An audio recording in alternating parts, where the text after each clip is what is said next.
సర్కార్లో helicopter దుమారం. బరాబర్ హెలికాప్టర్లోనే పోతాం. సీఎస్తో చెప్పించిన వినని మంత్రులు. చాపర్ వినియోగించడాన్ని తప్పుబట్టినటువంటి సీఎం, మంత్రులను నియంత్రించాలని సీఎస్ను ఆదేశించినటువంటి రేవంత్, తాము సీఎం క్యాండిడేట్ల మీదని తేల్చి చెప్పిన మంత్రులు తాజాగా నల్గొండకు హెలికాప్టర్లో వెళ్ళినటువంటి కోమటిరెడ్డి. ఇక చూడండి, మంత్రులు ముఖ్యమంత్రి చెప్పినా కూడా విననటువంటి పరిస్థితులు ఉన్నదట. మేము కూడా ముఖ్యమంత్రి కంటే ఎక్కువ సీనియర్లమే, ఇక హెలికాప్టర్లో వాడతాం.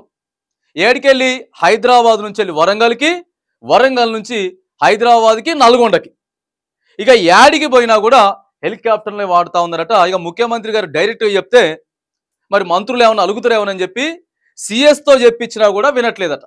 సీఎస్తో చెప్పించినా వినట్లేదు. ఇక చూడండి, కోమటిరెడ్డి వెంకటరెడ్డి ఆరాంసే హెలికాప్టర్ నుంచి వెళ్ళి ఈడికెళ్ళి హైదరాబాద్ నుంచి నల్గొండగా పోయిండు.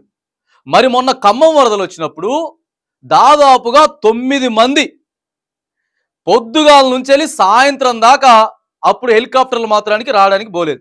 హెలికాప్టర్ అప్పుడు అందుబాటులో లేదు. మంత్రులేమో మేము మస్తు ప్రయత్నం చేసినాం కానీ హెలికాప్టర్లు దొరకలేదు.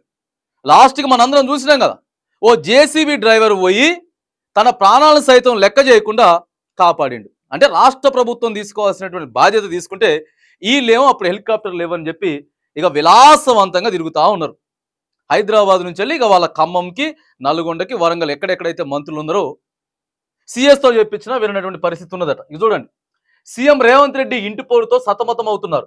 ఒక పక్క ప్రతిపక్ష నేతల విమర్శలు, ఆరోపణలతో దాడి చేస్తుంటే మరో పక్క సొంత పార్టీ నేతల వ్యవహారం ఆయనకు మరింత తలనొప్పిగా మారిందని సచివాలయంలో చర్చ జరుగుతోంది. కేబినెట్ సహచరులో కొంతమంది ఎవరికి వారే యమునా తీరే అన్నట్టుగా ఉన్నారని ఇప్పటికే ప్రచారం జరుగుతున్న విషయం తెలిసిందే. అయితే తాజాగా హెలికాప్టర్ ఈ మంటకు మరింత ఆజ్యం పోసినట్టుగా తెలుస్తుంది. తనతో సమానంగా మంత్రులు కూడా హెలికాప్టర్ వినియోగించడాన్ని సీఎం రేవంత్ రెడ్డికి మింగుడు పడడం లేదని, ఇది తనకు చిన్నతనంగా ఉందని సన్నిహితులతో వ్యాఖ్యానించినట్టుగా ఇక ప్రచారం జరుగుతున్నది. నేనే చక్కగా వాడట్లేరు బాబు, అయినా కానీ నాకు మించి మా మంత్రులు హెలికాప్టర్లు వాడుతూ ఉన్నారు అని చెప్పి చిన్నబోతా ఉంది నా ముఖ్యమంత్రి పదవి అని చెప్పి మరి ఇక ముఖ్యమంత్రి వాళ్ళ సన్నిహితులతో చెప్పుకున్నట్టు ప్రచారం కూడా జరుగుతుంది. ఇక రాష్ట్ర ప్రభుత్వంలో హెలికాప్టర్ పంచాయతీ నడుస్తుందని సమాచారం. సీఎం మంత్రుల మధ్య నిశ్శబ్ద యుద్ధం జరుగుతుందని చర్చ జరుగుతోంది. కొందరు మంత్రులు తమతో సమానంగా హెలికాప్టర్ వాడకంపై సీఎం రేవంత్ రెడ్డి లోన మొదలుపడినట్టు తెలుస్తోంది.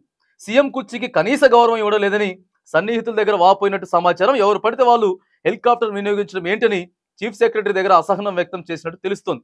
వారికి ఈ విషయాన్ని సున్నితంగా చెప్పాలని సీఎస్ కు సూచించారని గుసగుసలు వినిపిస్తున్నాయి.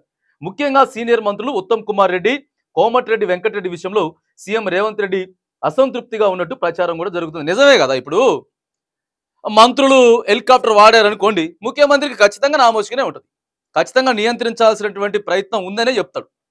ఎందుకంటే ఇక ప్రజలంతా చూస్తూ ఉంటారు, అరే హైలైట్ అవుతూ ఉంటారు మంత్రులు అనేటటువంటి అంశం మీద ప్రధానంగా ఉత్తమ్ కుమార్ రెడ్డి, ఇగో కోమటిరెడ్డి మాత్రానికి ముఖ్యమంత్రి మాట వినట్లేదు.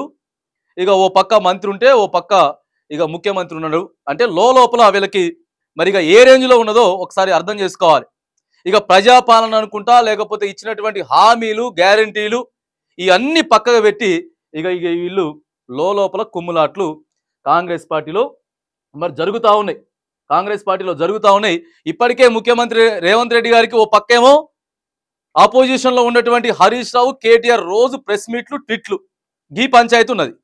ఇక లోపల మా మంత్రులతోటి ఈ పంచాయతీలు ఉన్నాయని చెప్పి మరి ఎవరికి ఏం చెప్పాలో అర్థం కాక ముఖ్యమంత్రి సతమతం అవుతా ఉన్నది మాత్రానికి మనకి క్లియర్గా కనపడతా ఉంది.